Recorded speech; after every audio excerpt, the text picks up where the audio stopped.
Hechos capítulo 9, del verso 1 al verso 19. Dice así la palabra del Señor.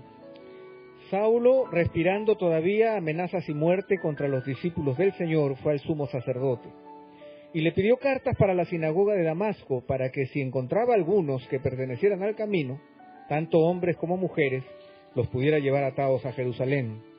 Y sucedió que mientras viajaba, al acercarse a Damasco, de repente resplandeció en su derredor una luz del cielo. Y al caer a tierra, oyó una voz que le decía: Saulo, Saulo, ¿por qué me persigues? Y él dijo: ¿Quién eres, Señor? Y él respondió: Yo soy Jesús, a quien tú persigues. Levántate, entra a la ciudad, y se te dirá lo que debes hacer. Los hombres que iban con él se detuvieron atónitos, oyendo la voz, pero sin ver a nadie. Saulo se levantó del suelo, y aunque sus ojos estaban abiertos, no veía nada. Y llevándolo por la mano, lo trajeron a Damasco. Y estuvo 3 días sin ver, y no comió ni bebió. Había en Damasco cierto discípulo llamado Ananías, y el Señor le dijo en una visión: Ananías. Y él dijo: heme aquí, Señor. Y el Señor le dijo: levántate y ve a la calle que se llama Derecha, y pregunta en la casa de Judas por un hombre de Tarso llamado Saulo, porque he aquí está orando. Y ha visto en una visión a un hombre llamado Ananías que entra y pone las manos sobre él para que recobre la vista. Pero Ananías respondió: Señor, he oído de muchos acerca de este hombre, cuánto mal ha hecho a tus santos en Jerusalén, y aquí tiene autoridad de los principales sacerdotes para prender a todos los que invocan tu nombre. Pero el Señor le dijo: ve, porque él me es un instrumento escogido para llevar mi nombre en presencia de los gentiles, de los reyes y de los hijos de Israel, porque yo le mostraré cuánto debe padecer por mi nombre. Ananías entonces fue y entró en la casa, y después de poner las manos sobre él, dijo: Hermano Saulo, el Señor Jesús, que se te apareció en el camino por donde venías, me ha enviado para que recobres la vista y seas lleno del Espíritu Santo.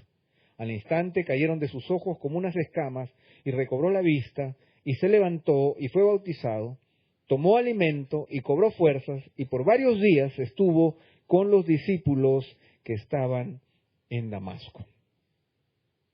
La semana pasada nosotros estuvimos hablando acerca de dejar la multitud. Y nosotros definíamos a la multitud como ese grupo humano desorganizado de personas que mantienen una actitud anónima, observadora, crítica, aunque totalmente informada de la realidad. Aunque pretenden a través de una ilusión mental el tratar de pensar de que son parte de la historia, en realidad lo que ellos están haciendo es leer la historia o ver la historia pasar a través de la televisión y creer de una manera ilusa y a veces sentimental que son parte de ella. Esas son las presiones de esta sociedad tecnológica que nos hace creer que por el hecho de que lo vemos o estamos informados ya formamos parte de ella. Nosotros mencionamos que en las Escrituras, especialmente en los Evangelios, no encontramos esa actitud de parte de nuestro Señor Jesucristo, quien veía más bien a la multitud como desamparada, como ovejas que no tenían pastor.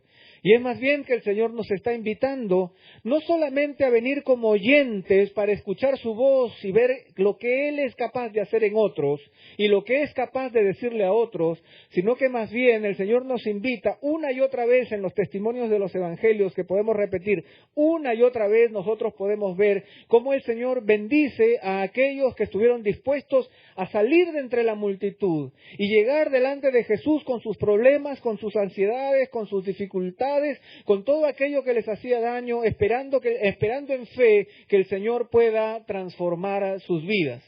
Y es así que nosotros estuvimos viendo y pusimos de manera particular el hecho de que nosotros podamos llevar delante del Señor nuestras parálisis, o que podamos llevar delante del Señor a nuestros paralíticos sin dejarlo en casa, que nosotros podamos traerlo a los pies de Dios y que el Señor pueda obrar en nuestras vidas. Y si eso ha sucedido, existe un segundo peligro.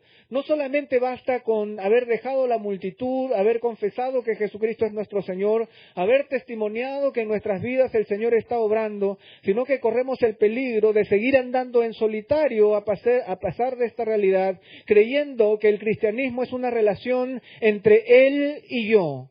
Y después de haber pasado de la multitud de inconversos, paso ahora a la multitud de santos.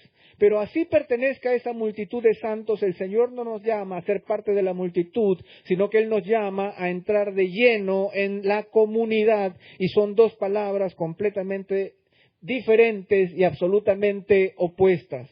En la Biblia no existe un llamado a vivir nuestro cristianismo en solitario. No existe un llamado a percibir la vida como seres individuales ajenos a lo que sucede en el resto de las personas. Nosotros somos humanos porque el resto de las personas son humanas y compartimos la vida y podemos vivirla juntas. Y eso aparece desde el principio de las Escrituras, ahí en Génesis, el capítulo 2, el verso 18, y antes de la caída, cuando el Señor había creado a Adán, la primera observación que Él hizo con respecto a esta criatura perfecta, que Él había diseñado con todo su corazón, Él dijo, no es bueno que el hombre esté solo. Y cuando hace esta referencia no solo se refiere al asunto de la relación matrimonial, porque si no, entonces esta soledad sería una soledad muy específica, sino que Adán está prefigurando a toda la humanidad. Un Dios que es Dios trino, que vive en una permanente y amorosa relación de santidad entre tres personas, nos crea a su imagen y semejanza y por lo tanto imprime en nuestro corazón una vitalidad relacional. Nosotros no podemos vivir y ni siquiera sobrevivir en ausencia de los demás.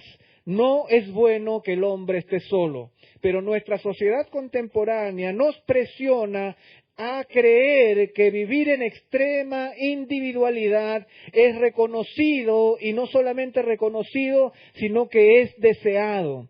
De tal manera que una de las primeras afirmaciones que son la demostración más clara de nuestra pecaminosidad es decir, sí, es bueno que el hombre esté solo, cuando el Señor ya había mencionado que no es bueno que el hombre esté solo de ninguna manera.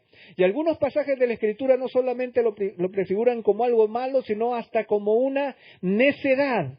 Algo que es lo opuesto a la sabiduría, que tiene que ver con una terquedad, con un reconocimiento que es una insensatez, no solamente ignorancia, sino terquedad con respecto a la verdad de Dios. Y solamente para ver un pequeño pasaje en Eclesiastés el capítulo 4, hay una pequeña frase que nos hace ver acerca de esta necedad en la vida humana, de esta vanidad de la vida humana que nos hace pensar que todo debe ser para mí, que todo es para mí solo, que no hay nadie más que yo, que todos trabajan para mí, y aunque si estoy aquí en la iglesia es para recibir lo que Dios tiene única y exclusivamente para mí. Y en Eclesiastés el capítulo 4, en el verso 7 dice, entonces yo me volví y observé la vanidad bajo el sol, lo que era vacío bajo el sol. Había un hombre solo, sin sucesor, que no tenía hijo ni hermano, sin embargo no había fin a todo su trabajo. En verdad sus ojos no se saciaban de las riquezas y nunca se preguntó, ¿para quién trabajo yo y privo mi vida del placer? ¿Para quién trabajo yo y privo mi vida del placer? Era un hombre sin sucesor, o sea, no había una persona ni siquiera fuera de su familia que pudiera decir, yo voy a recibir lo que él está haciendo. No tenía un hermano y no tenía tampoco un hijo, pero con todo él seguía almacenando riquezas para sí mismo. Y finalmente, él nunca se hizo esta pregunta, la pregunta que aparece allí, ¿para quién trabajo yo y privo mi vida del placer? También esto es vanidad y tarea penosa.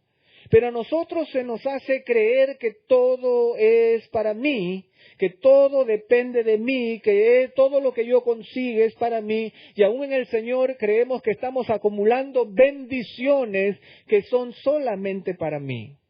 Y este es un llamado equivocado y es considerado una necedad en la Escritura. No es bueno que el hombre esté solo en ninguna circunstancia. Nosotros hemos sido llamados para una vida en comunidad, para aprender a vivir en comunidad como iglesia y aprender lo que significa ser hechos a imagen y semejanza de Dios, no en el rigor de mi propia persona, sino en descubrirnos unos a otros, creados a imagen y semejanza de Dios, y en la medida en que como iglesia nos vamos asemejando cada día más a Jesucristo. Sin embargo, vamos a empezar ahora, sí, vamos al libro de los Hechos nuevamente, y vamos a hablar acerca de esta entrada a la comunidad. ¿Cuáles son las bases de nuestra vida comunitaria? El pastor Miguel va a continuar con su estudio de Esdras y Nehemías, en donde hay mucho material con respecto a la vida y el servicio en comunidad. Pero nosotros quisiéramos aportar un grano de arena hablando de nuestra entrada a la comunidad, reflexionar acerca de lo que significa que nosotros estemos en esta comunidad en este momento. ¿Por qué estamos aquí? ¿Bajo qué características, qué premisas nos hacen haber llegado a este lugar? En Hechos, el capítulo 9, se nos habla de la conversión de Saulo, el famoso Pablo, el famoso apóstol, autor de 13 de los 27 libros que nosotros tenemos en el Nuevo Testamento. Hombre utilizado por Dios para predicar el Evangelio en todo el mundo conocido de su tiempo. Un hombre que a través de su pluma y dirigido por el Espíritu Santo nos ha dado los conceptos más vigorosos y más importantes para el desarrollo y la vida de nuestra iglesia. Pero Pablo, o Saulo en este caso, no aparece en la Escritura como un amigo de la iglesia. No aparece en su primera aparición en el libro de los Hechos, no aparece como un hombre que amaba a la iglesia. Por el contrario, el apóstol Pablo, el que sería el apóstol Pablo, aparece en el libro de los Hechos como su más grande enemigo. En Hechos del capítulo 9 nosotros tenemos aquí su aparición, pero el nombre de Saulo aparece en el capítulo 7, un par de capítulos antes, al final del capítulo 7, en el verso 58, aparece al final del ajusticiamiento de Esteban, el primer mártir de la iglesia. Y Saulo aparece como por casualidad en el libro, pero su presencia y su nombre es muy importante para reconocer quién es él antes de Jesucristo. En el capítulo 7, el verso 58, dice que echaron fuera de la ciudad a Esteban y comenzaron a apedrearle, y los testigos pusieron sus mantos a los pies de un joven llamado Saulo. Esta es la primera aparición de Saulo en las Escrituras. Y aparece como parte de la conspiración para asesinar a Esteban, el primer mártir de la iglesia, situación que causó la persecución de toda la iglesia a partir de ese momento. Lo que nosotros vemos aquí, que es de manera muy particular, es que Saulo aparece como en un segundo plano, un joven llamado Saulo, que estaba cuidando los mantos de los testigos que estaban apedreando a Esteban. Y eso es todo lo que la historia nos cuenta. Sin embargo, en el 8.1, en el verso 1 del capítulo 8, dice que Saulo estaba de completo acuerdo con ellos en su muerte. Estaba completamente de acuerdo con ellos en su muerte. Y lo que él estaba haciendo, aparentemente, era, de acuerdo a la ley rabínica, los testigos tenían que ser los primeros en tirar las piedras contra el condenado. De tal manera que hubo un grupo de testigos falsos que acusaron a Esteban de hereje, y ellos, después de sacar a Esteban de Jerusalén, tenían que arrastrarlo hasta fuera de la ciudad, y estos testigos tenían que ser los primeros en tirar las piedras.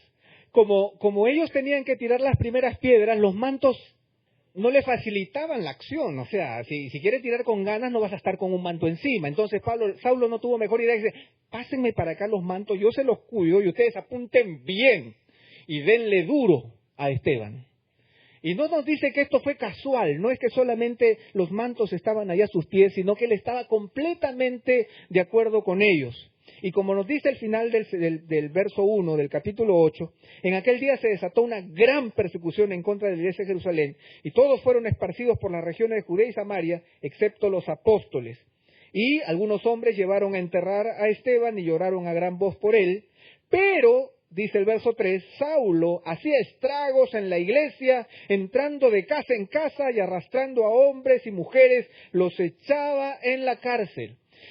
Primeramente, Saulo estaba en un segundo plano, era un joven que formaba parte de la conspiración, pero que no tenía un rol protagónico. A él le dijeron, oye, cuida los mantos, ¿cierto? No tenía un rol protagónico, él no tiró una piedra porque tenía ahí que estar a un costado con los mantos. Luego viene la persecución y aparece Saulo en otro rol, en un rol pero más protagónico en contra de la iglesia, en su animadversión contra lo que era la iglesia. Y no solamente él ya estaba allí mirando desde atrás, sino que asumió un rol protagónico persiguiendo a la iglesia. Y dice el verso 3, él hacía estragos en la iglesia, entrando de casa en casa y arrastrando a hombres y mujeres a los que echaba en la cárcel. Hay una palabra muy importante aquí en este pasaje que nos da una explicación muy interesante en cuanto a la actitud de Saulo. Dice aquí que él hacía estragos, ¿verdad? En la versión que nosotros tenemos, la versión 60, los que tienen la versión 60, dice asolar. Sin embargo, esta palabra, la palabra griega que Lucas usa para mencionar este sentimiento de Saulo, no es una palabra que se usa más en toda la Biblia. Solamente se usa en este pasaje y no se refiere a una actitud humana, sino que más bien se refiere a la fiereza de un animal.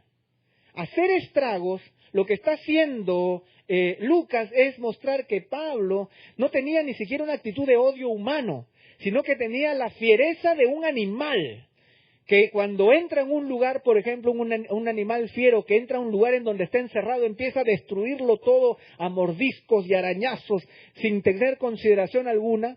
Pues eso es lo que este pasaje nos está diciendo con respecto al sentimiento de Saulo para con la iglesia. Arrastrando, dice, entraba a las casas, o sea, pateaba puertas, entraba a casas, tomaba hombres y mujeres y los arrastraba. No dice que los metía en la cárcel, sino que los arrastraba y los metía en la cárcel, tomándolo, podríamos verlo casi como tomándolo de los cabellos. Hasta ese punto era el odio que este hombre tenía para con la iglesia. Sin embargo, abruptamente, Lucas, de una manera muy sensible, rompe con estos sentimientos de Saulo y luego pasa a contar cómo la iglesia se sigue desarrollando a pesar de Saulo. Y eso es lo que continúa en el capítulo 8. Pero Saulo vuelve a aparecer en el capítulo 9 y se nos dice allí en el verso 1 y 2, Saulo, respirando todavía amenazas y muerte contra los discípulos del Señor, fue al sumo sacerdote y le pidió cartas para las sinagogas de Damasco, para que si encontraba algunos que pertenecieran al camino, tanto hombres como mujeres, los pudiera llevar atados a Jerusalén. Nuevamente, en esta aparición de Saulo, Saulo nuevamente aparece como un gran enemigo de la iglesia. Él ha pasado por un proceso, si ustedes lo ven. En primer lugar, era el joven tímido que todavía estaba sujetando los mantos de los testigos falsos. Luego aparece como un hombre totalmente agresivo, pateando puertas y con ese odio animal, tomando hombres y mujeres cristianos para meterlos a la cárcel. En tercer lugar, aquí aparece ya no solamente con ese odio enfermizo, sino que está pidiéndole cartas a las autoridades, al sumo sacerdote, para poder viajar a Damasco, que está a 300 kilómetros de distancia, para ir a buscar cristianos y poderlos llevar atados de regreso a Jerusalén para que sean ajusticiados. ¡Wow! Tremendo odio, un odio animal para con la iglesia. Y ese odio animal, nuevamente Lucas lo expresa con una segunda palabra que es muy interesante y que llama poderosamente la atención, que es la palabra respirar. Estaba respirando todavía amenazas y muerte. ¿Qué es esta palabra respirar? Algunos dicen que la palabra respirar tiene que ver con el bufido del toro cuando está listo para atacar. ¿No? Y ustedes han visto esa imagen del toro que está listo ahí a meter los cuernos a una persona o a algo. Algunos hablan de que esto tiene que ver con el gruñido del perro cuando está listo a morder y te está mostrando los dientes. ¿No es cierto? Y ya está, ya no te mueve la cola, está listo ahí para ir detrás de ti, detrás de tu pierna. Sin embargo, en el griego hay muchas mejores palabras para poder explicar estas figuras. La palabra respirar suena diferente, tiene otra razón, pero dice que respira amenazas y muerte. Algunos han interpretado esta respiración de Saulo como que, podemos decirlo de una mejor manera, es como que Pablo había convertido en el motivo de su vida la destrucción de la iglesia, y ese objetivo era lo que lo mantenía con vida, como la propia respiración. O sea, este objetivo, destruir a la iglesia, que no quede ni uno. Ese es el motivo de mi vida. Si hay algo que voy a hacer, si hay algo que yo quiero en este momento, para mí, no hay otra cosa en que pensar, no quiero nada más en la vida, lo único que quiero es acabar con estos herejes. Tremendo, ¿verdad? Y no solamente eso, sino que para ponerle aún mayor énfasis a este odio malsano, enfermizo, animal, que se había convertido en el motivo de la vida, de Saulo, casi como su respiración, está el hecho de que él pide cartas para Damasco. De acuerdo a Hechos el capítulo 8, dice que los judíos habían hecho que los cristianos se dispersen hasta Judea y Samaria, o sea, allí por la Palestina nomás. Pero Saulo está escogiendo un destino 300 kilómetros más allá. Y la pregunta es ¿por qué? ¿Por qué escoge un destino tan lejano para poder cumplir esa tarea? Lo primero que nosotros tenemos que saber, y muy rápidamente, es que más judíos vivían en la dispersión que en la propia Palestina. Varios millones vivían en diferentes ciudades dentro del Imperio Romano, y el Imperio Romano trataba con cierta predilección a los judíos. Por eso es que Pablo en sus viajes misioneros, cuando viajaba, siempre paraba en las sinagogas. ¿Por qué para en las sinagogas? Cada lugar tenía su sinagoga, porque había más judíos en la dispersión que en la propia Palestina. Y las escuelas rabínicas eran más poderosas en la dispersión que en la propia Jerusalén, que era el centro, ¿no es cierto?, donde estaba el templo, pero el estudio teológico estaba muy alrededor. El mismo apóstol Pablo era un judío heleno, porque él había nacido en Tarso, una ciudad universitaria. De tal manera que él hablaba griego, él hablaba arameo y él hablaba un poco de latín. Y no solamente eso, sino que él era también un ciudadano romano. Todas estas características lo hacían a él pensar que él tenía cierta autoridad y cierto dominio para poder expresar su odio, no solo en Jerusalén, sino llevarlo hasta el último punto de la tierra, allá a 300 kilómetros de distancia, en donde quedaba la ciudad de Damasco. Ahora yo quiero extender este pensamiento de odio por un segundo con ustedes, solamente para poder percibir lo que Saulo podría estar sintiendo en este momento. El viaje de 300 kilómetros demoraba 6 días, porque es posible que Saulo haya escogido ir a pie en este viaje. Algunos historiadores dicen que los judíos piadosos no montaban a caballo porque lo consideraban impuro, entonces hacían los viajes a pie, 300 kilómetros. No nos dice qué número de personas lo acompañaban, pero posiblemente era un grupo, ¿no es cierto?, un grupo élite de esos, de secuestradores de élite que iban a ir con él. Ahora, yo les pregunto, un hombre que decide viajar 300 kilómetros para ir a Damasco, para presentarse delante de las autoridades de la sinagoga, para decirle, estas son mis cartas de presentación que he recibido yo de las autoridades del sumo sacerdote, para tomar preso a todos los cristianos y para poder llevarlos de vuelta a Jerusalén.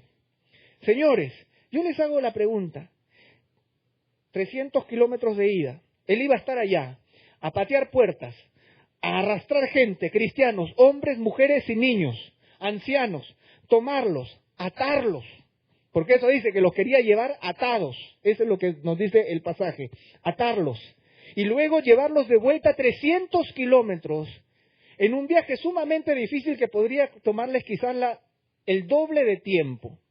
Yo me pregunto logísticamente, quizás Pablo pensó en alimentarlos, pensó en que iba a tener descanso, los iba a llevar sin descanso hasta que lleguen a Jerusalén, les iba a dar de comer. Lo más seguro es que a Saulo esas cosas no le importaban, porque los cristianos para él ya no eran humanos, Era simplemente su odio descarnado que lo llevaba a pensar, voy a tomarlos y lo voy a traer 300 kilómetros de vuelta, y si alguno se me muere en el camino, mejor. Pero yo llego a Jerusalén para que los ajusticien, porque esta secta herética tiene que desaparecer de sobre la faz de la tierra. Ahora, a mí me parece este Saulo más un oficial nazi tratando de pensar en cómo llevar a judíos a un campo de concentración que al hombre que escribe 1 Corintios 13. ¿O no? Y la otra pregunta que yo me hago es, ¿podría alguien pensar en esos días que Saulo podía llegar a ser cristiano? Algunos dicen por ahí, yo he escuchado que algunos dicen, bueno, pero era fariseo, entonces amaba al Señor, no sé, dominaba la ley. Algunos dicen que sabía mucho de filosofía griega, que conocía los clásicos, leía poemas, era ciudadano romano, cosmopolita, hablaba 3 idiomas, había viajado por el mundo. No. Este Saulo que nosotros estamos viendo aquí no tenía nada en él más que odio animal en contra de la iglesia y el Señor de la iglesia. No había nada en él que lo hiciera candidato para el cielo. No había nada en él que lo acercara al Señor. No había nada en él que pudiera hacerlo materia prima para hacerse cristiano. No había nada en él. Y eso es lo que Lucas está tratando de resaltar. Y eso es seguramente lo que conversó con Pablo cuando le dijo, ¿y tú cómo eras antes de conocer al Señor? Y eso es lo que seguramente escuchó del apóstol Pablo cuando hablaba acerca de sí mismo. Por eso es que Miguel ahora nos leía palabra fiel y digna de ser recibida por todos, que Cristo Jesús vino al mundo para salvar a los pecadores, de los cuales yo soy el primero. Eso decía Saulo.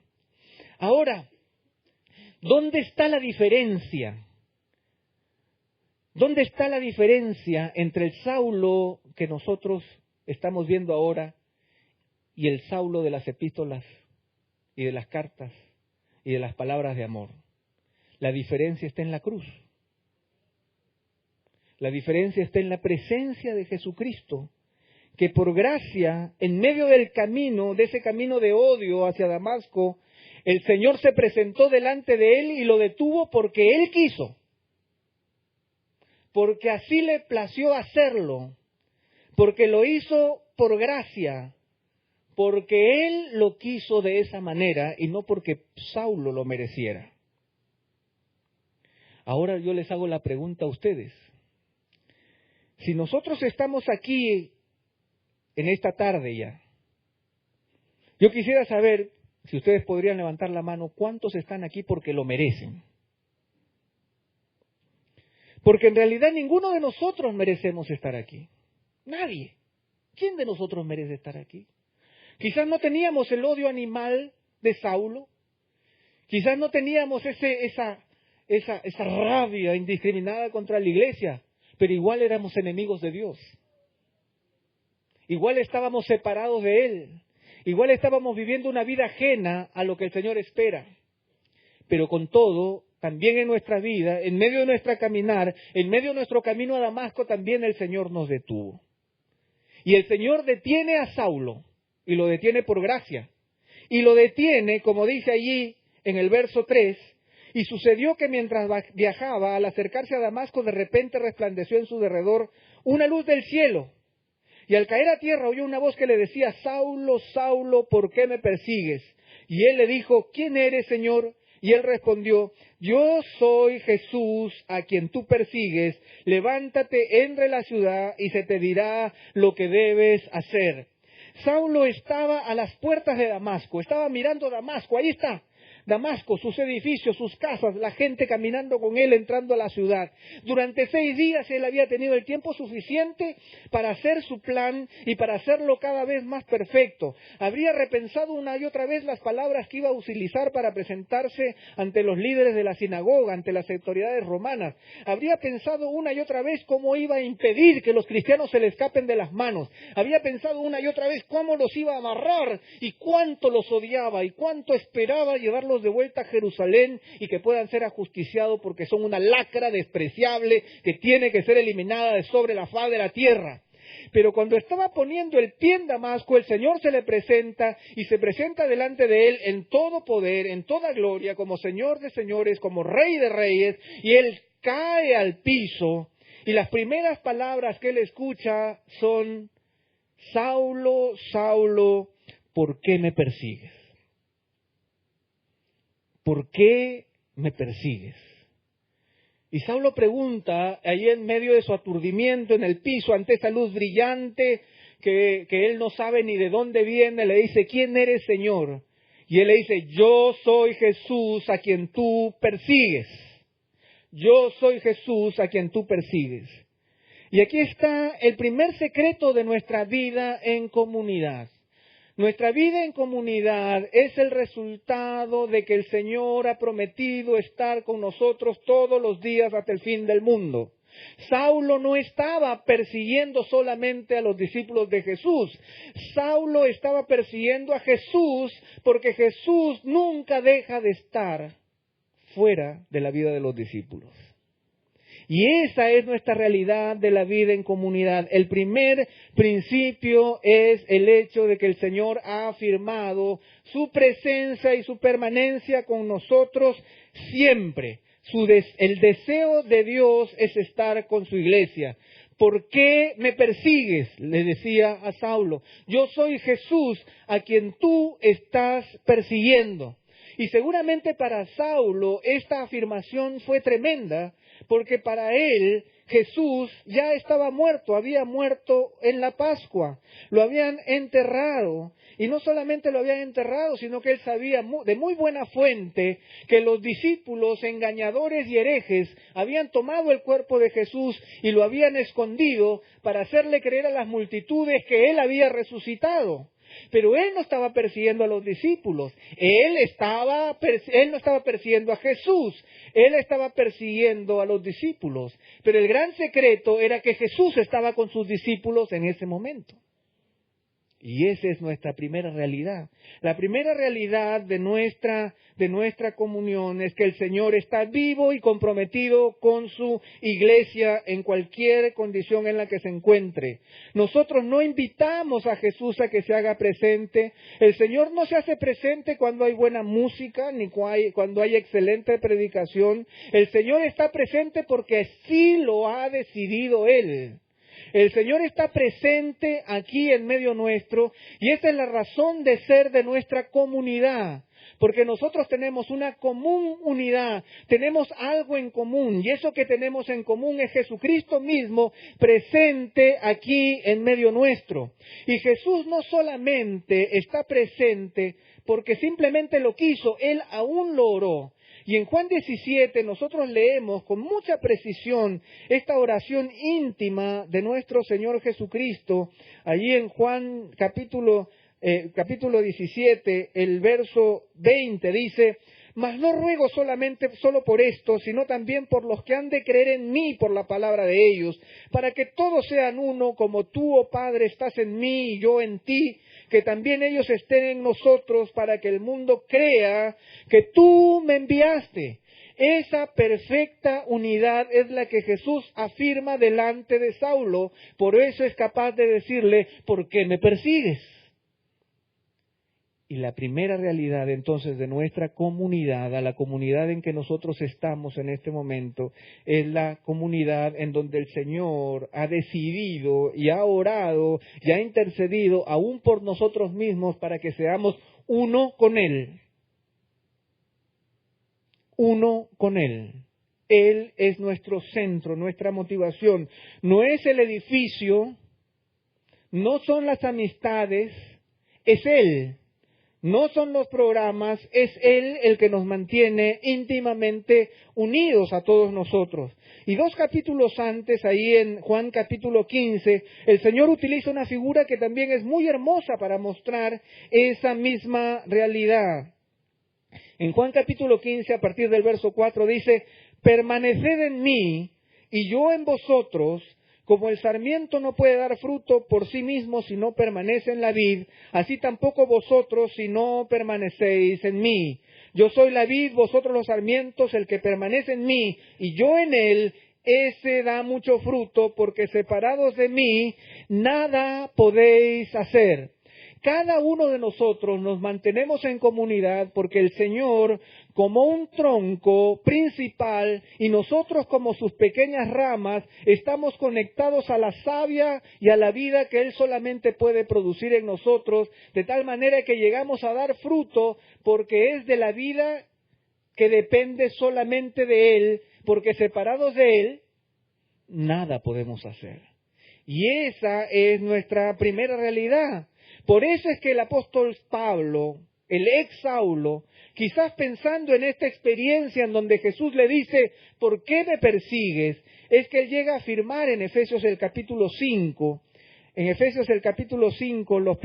los últimos versículos, Efesios el capítulo 5, los versos 29 y 30, dice: porque nadie aborreció jamás a su propio cuerpo, sino que lo sustenta y lo cuida, así como también Cristo a la iglesia, porque somos miembros de su cuerpo. Ese es el sentido fundamental de comunidad. Una comunidad en donde Cristo está presente, cuidando, sustentando y perfeccionando la unidad. No es un asunto de nosotros, es un asunto que viene de Él. Entonces, es así que, volviendo a nuestro pasaje de Hechos, en Hechos el capítulo 9, que si nuestro Señor Jesucristo, sin mediar palabras ni explicaciones, el Señor le ordena a Saulo que entre en la ciudad a esperar órdenes. Eso es lo que dice el verso 6.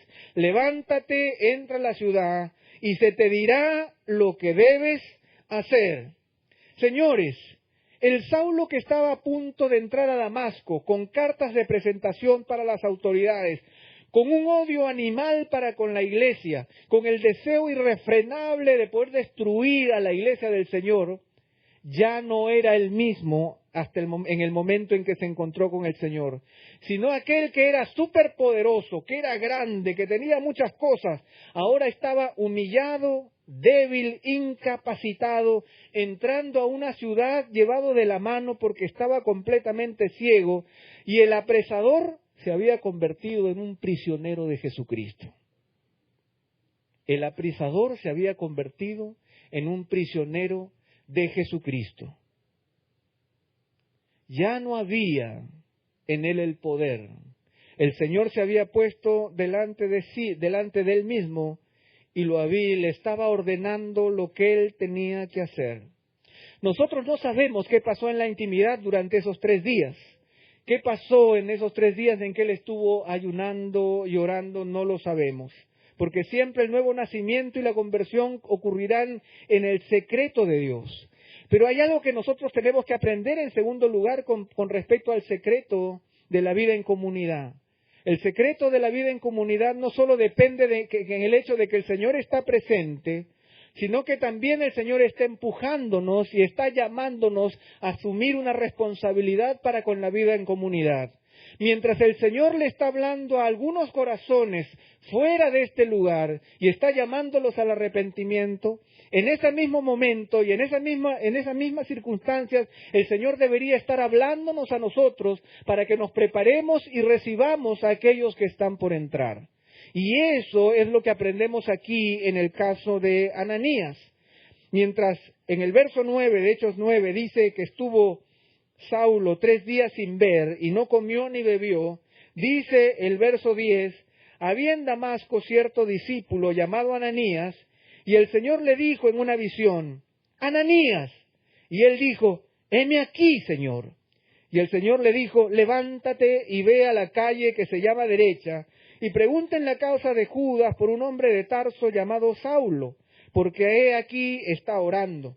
Y he aquí, y ha visto en una visión a un hombre llamado Ananías que entra y pone las manos sobre él para que recobre la vista. Pero Ananías le respondió: Señor, he oído de muchos acerca de este hombre, cuánto mal ha hecho a sus santos en Jerusalén, y aquí tiene autoridad de los principales sacerdotes para prender a todos los que invocan tu nombre. Pero el Señor le dijo: Ve, porque él me es un instrumento escogido para llevar mi nombre en presencia de los gentiles y de los reyes y de los hijos de Israel, porque yo le mostraré cuánto debe padecer por mi nombre. Yo quisiera que nosotros veamos esta situación.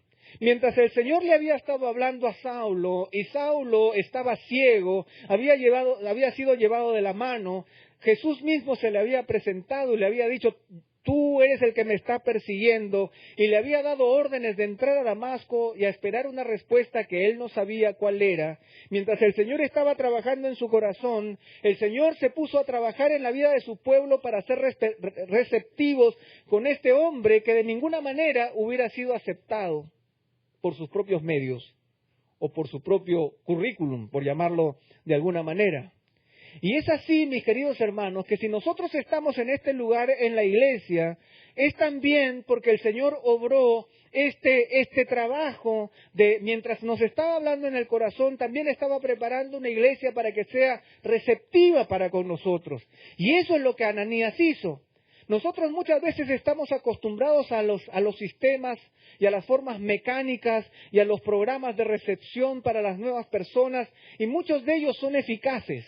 Pero también nosotros debemos pensar que en esta situación lo que nosotros vemos es un trabajo netamente espiritual. El Señor hablándole a Saulo y el Señor hablándole a Ananías, hablándoles de manera espiritual a ambos en un acontecimiento espiritual en donde el Señor está vinculándolos en comunión, aunque todavía no se conocían. Sin embargo, hay una cosa muy interesante con respecto a la visión de Ananías. Pongámoslo de esta manera.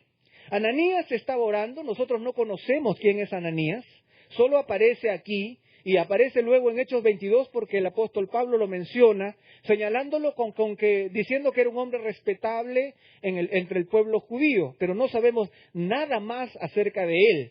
No sabemos por qué el Señor escogió a Ananías. No sabemos si Ananías era un líder de la iglesia o era uno más en medio de la multitud. Nada de eso nos es conocido. Sin embargo, Ananías lo que tuvo es sensibilidad espiritual para escuchar la voz de Dios, porque cuando el Señor lo llamó, él le dijo: aquí estoy, Señor. Heme aquí, Señor, aquí estoy dispuesto a oírte. Y el Señor, con un detalle muy particular, le empieza a decir: mira, Ananías, ha sucedido una cosa, hay una persona que está viniendo a mis pies, al que yo amo, y quiero que venga y forme parte de la comunidad. Muy bien, Señor, todo me parece perfecto. ¿Podrías darme más detalles? Sí, mira, tú vas a ir, ahí en el centro de la ciudad, hay una calle que se llama Derecha. Y se llama Derecha justamente porque es recta, entonces no tienes cómo perderte. Ah, sí, Señor, alguna vez yo estuve en la calle Derecha y conozco dónde es. Bueno, mira, te voy a dar más detalles todavía. En la calle Derecha, ¿no?, vive un tipo que se llama Judas. Judas, debe ser judío. Mejor todavía, Señor, así va a ser más fácil. Voy a preguntar de tal manera que llego directo para allá.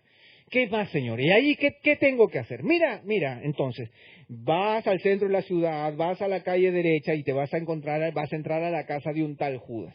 Muy bien, Señor, todo me parece perfecto. Y ahí vas a hablar con un hombre de Tarso. Entonces él ya muchos datos. Entonces empezó a tomar, ¿no es cierto? A ver, espera, Señor. A ver, centro de Damasco, calle Derecha, Judas. Judas, me dijiste, es Judas, sí, Judas.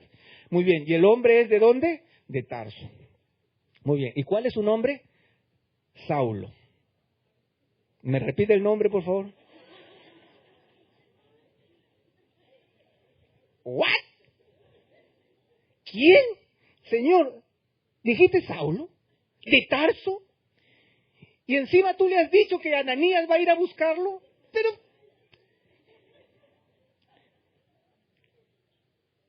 sí. Y a veces en la preparación para que nosotros podamos ser receptivos, tenemos que estar escuchando muy atentos la voz de Dios, porque el Señor llama las cosas que no son como si fueran. Y eso es lo que estaba sucediendo en este caso. Por eso es que la recepción en la comunidad no puede ser un asunto mecánico, no puede ser un asunto de llenar papelitos, no puede ser un asunto de programas ni en edificios, no puede ser un asunto de que tenemos aire acondicionado, un buen estacionamiento. No se trata de que tengamos buenos equipos de sonido, es un tema espiritual. Porque estamos hablando no de entrar a un edificio, sino de entrar al cuerpo de Jesucristo. Y eso es lo que Ananías está percibiendo. El Señor le está hablando y le está mostrando algo que podría ser completamente desconocido de otra manera. Y eso es lo que el Señor nos invita a reconocer, a vivir la vida de manera proléptica o prolépticamente. ¿Se acuerdan? Algunos se acuerdan. Viviendo hoy de acuerdo con las expectativas y la realidad del futuro. Y eso es lo que el Señor estaba viendo en Saúl, y eso es lo que el Señor le estaba diciendo a Ananías.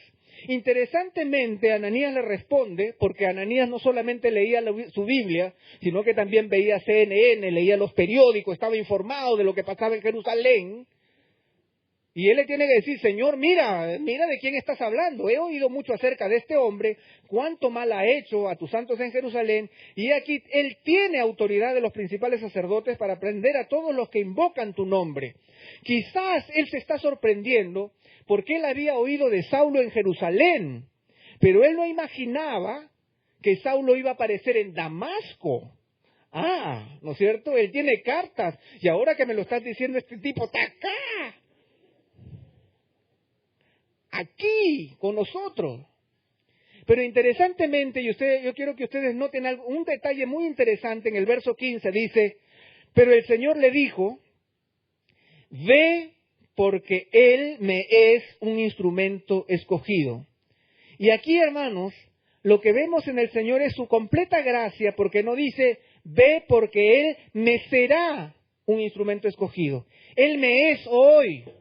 Hoy ya es para mí un instrumento escogido. Y si ustedes comparan los dos verbos de la palabra de Ananías, cuando dice, Señor, Él tiene cartas que puede usar contra la iglesia, en su bolsillo, en su alforja. Seguramente Saulo todavía tenía en alguna alforja esas cartas destructivas con la iglesia. Pero al mismo tiempo el Señor en su corazón, este Saulo, perseguidor de la iglesia, que en ese momento todavía era un enemigo implacable y potente y probable para con la iglesia, era para él ya un instrumento escogido. Él ya es un instrumento escogido. ¿Y es que acaso esto no es una realidad también en nuestras propias vidas?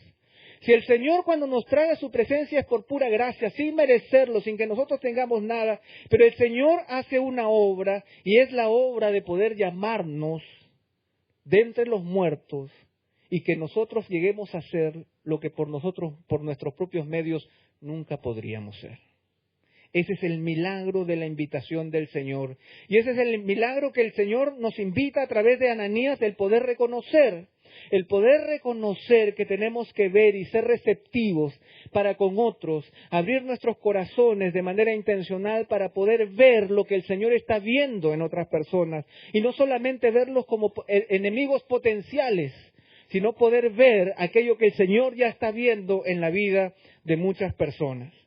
Para poder terminar con esta historia, dice el verso 17, después de escuchar las palabras de Jesús, dice el verso 17, Ananías fue y entró en la casa, y después de poner las manos sobre él, le dijo, hermano Saulo, el Señor que se te apareció en el camino por donde venías, me ha enviado para que recobres la vista y seas lleno del Espíritu Santo. Al instante se cayeron de sus ojos como unas escamas, y recobró la vista, y se levantó, y fue bautizado, tomó alimento, y cobró fuerzas, y por varios días estuvo con los discípulos que estaban en Damasco. Ananías obedeció, Ananías no esperó, y eso es algo interesante también. El Señor no nos dice, espera que ellos vengan, sino que el Señor lo envía a él donde Saulo. Y dice que él llega a la casa y lo primero que hace es ponerle las manos. Y el ponerle las manos no es solamente una actitud religiosa, sino que también es, en símbolo oriental, es la idea de una perfecta comunión entre las dos personas. Ese es el imponer las manos, es un reconocimiento, una identificación completa con la otra persona.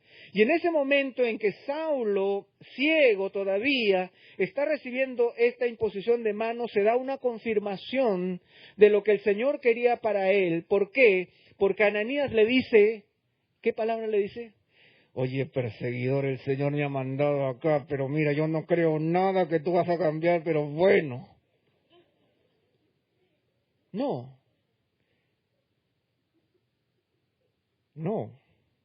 le dijo así. Le dijo hermano. Hermano, el Señor que te habló a ti en el camino a Damasco es el mismo Señor que me ha enviado a mí para que tú recobres la vista y seas lleno del Espíritu Santo. ¿Cuánto me gustaría ser como Ananías? Partera de Jesucristo. Poder ver esos momentos gloriosos en que podemos ver una persona viniendo a sus pies por un milagro del Señor.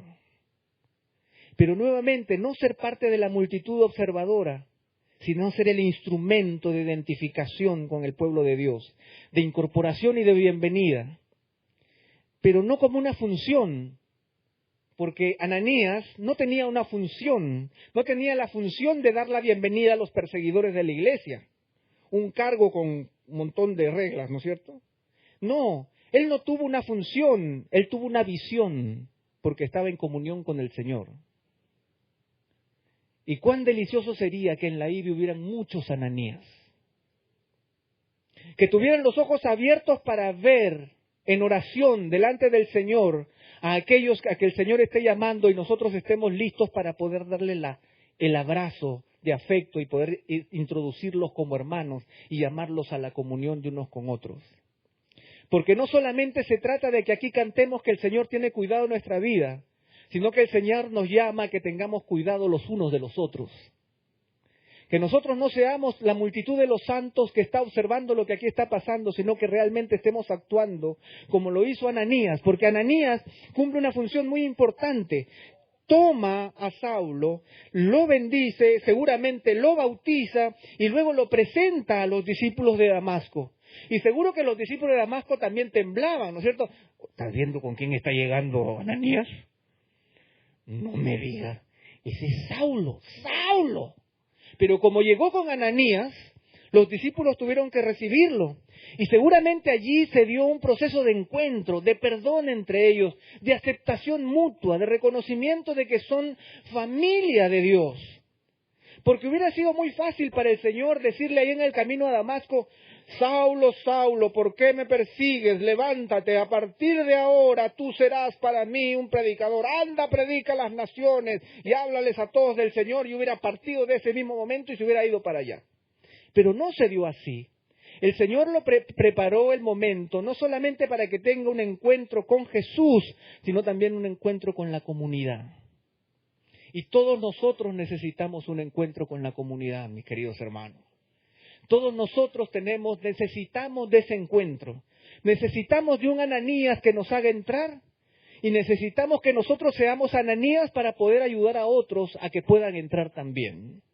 El Señor nos está llamando a ese acto de amor para que nosotros porque nosotros a veces podemos convertir este lugar en un salón de clases o poder convertir esto en un teatro o podemos convertir esto en un gran auditorio para ver un gran montaje. Y podemos seguir estando separados unos de otros.